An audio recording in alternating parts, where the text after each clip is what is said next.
must use bad grammar. Don't do it by accident. By accident versus on accident. Some of the most difficult questions I get are from people who didn't grow up speaking English and who want to know why we use a particular preposition in a specific phrase.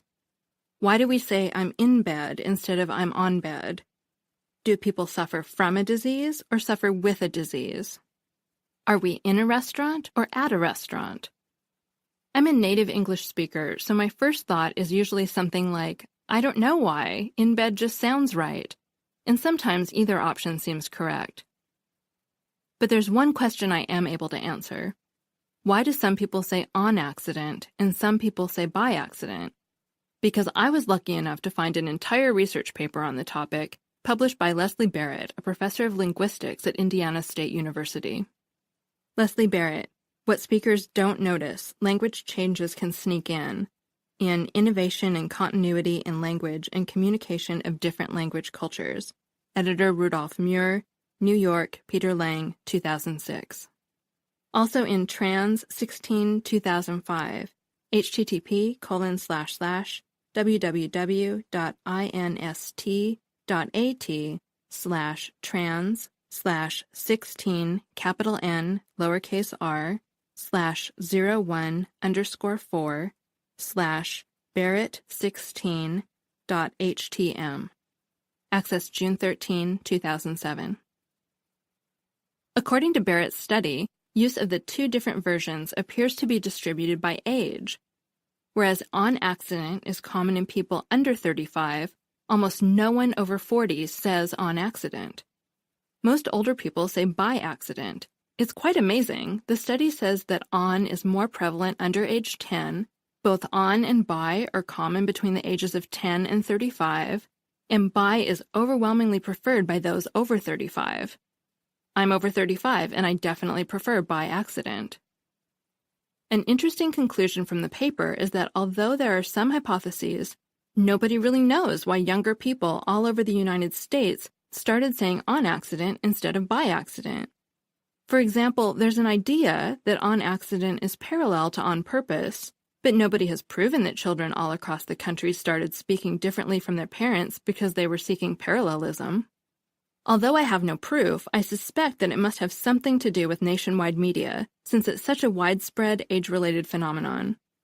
Barney and Friends hasn't been on TV long enough to be the culprit, and Sesame Street has been on TV too long to be the culprit.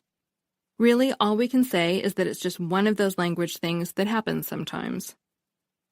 Although on accident grates on the ears of many adults, Barrett found that there is no widespread stigma associated with saying on accident. So it seems to me that as those kids who say on accident grow up, some of whom are even unaware that by accident is an option, let alone the preferred phrase of grown-ups, on accident will become the main accepted phrase. By that time, there won't be enough of us left who say by accident to correct them.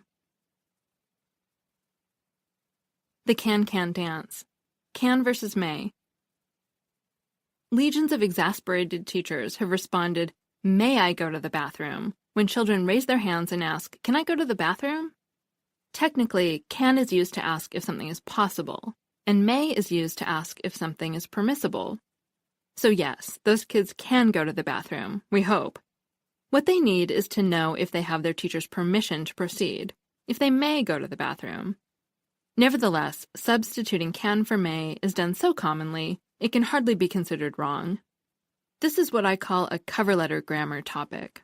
Use may when you're in formal situations or want to be especially proper, but don't get too hung up about it in everyday life. A capital idea. Capital with an A versus capital with an O. When the noun capital ends with OL, it's referring to state capitol buildings, or the Capitol building in Washington, D.C. You can remember that the rotunda of the Capitol building is round, like the letter O. The other kind of capital, with an AL at the end, refers to uppercase letters, wealth, or a city that's the seat of government for its region or is important in some way. Don't get confused by the fact that capital with an AL is used for a capital city, and capital with an OL is used for a state's capitol building. Just remember that capital with an OL refers only to buildings, and fix in your mind that image of the round, O-like rotunda of the U.S. Capitol building. Later we'll talk about rules for capitalizing capital with an OL.